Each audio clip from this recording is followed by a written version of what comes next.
When it comes to the war in Ukraine, it seems to me to be very black and white. Morally good, morally evil. And yet, Putin is locked into this propaganda battle, and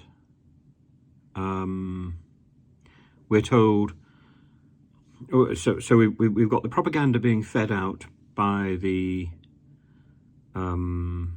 Kremlin, being streamed onto every television across Russia. And then we've got the stuff coming out from the vatniks. The vatniks are the useful idiots, and some of them are aware of what they're doing, and some of them have no idea about what they're doing. Some of them are like the US Army colonel saying, "Here is what the media will not tell you," with 109,000 followers. He's an absolute twit. And he seems to think, as do his followers, that his opinion is worth something. It's worth something only to Russia. And as long as he's stirring up his nonsense, that is of value. And there's a number of these. There are politicians of all hues, Marjorie Taylor Greene, madness, anything that questions the authority of Zelensky is madness.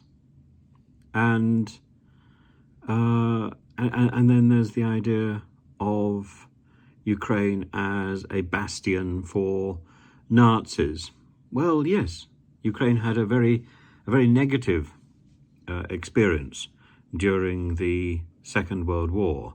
It sided with the Nazis against the Russian invaders even then.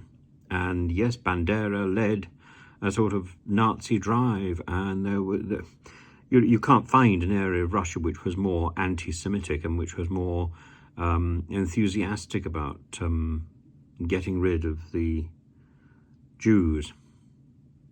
And that's gone. And that was only there because of an obsession with independence. I'm not justifying it in any way, but it's gone. And the leader of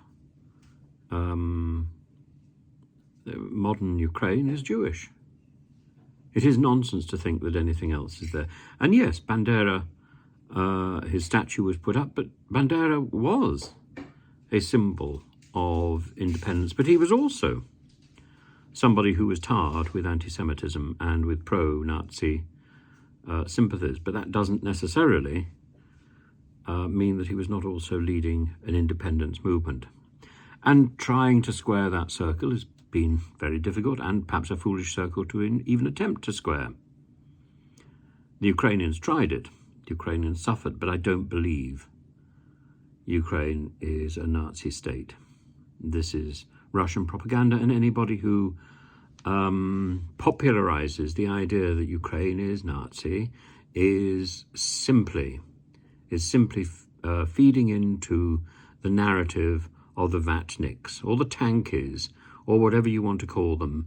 I think the tanky was the person, the Soviet tanks who invaded Hungary in the 1950s, and a tanky is a person who bases their every position on the premise that the West, specifically the US, is the cause of every evil in the world. Complete rubbish.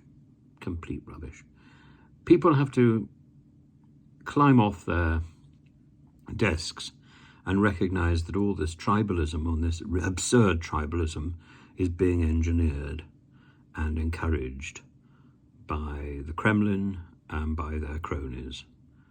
And all that sort of, I've got to make my mind up, a business of a sort of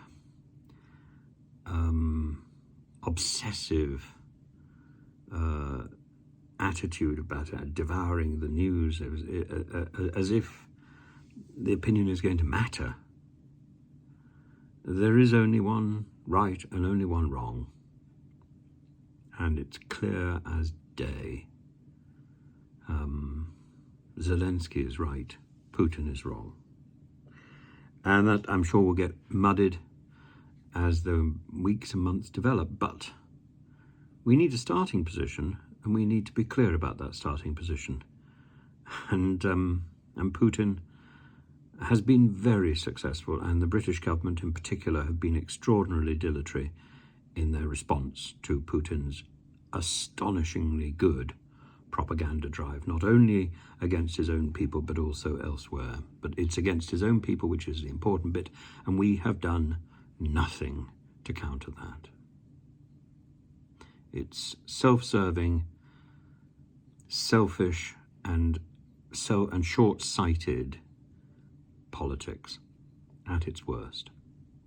But I don't think we should expect anything more from James Cleverly, from Priti Patel, from Suella Braverman, from Rishi Sunak, should we?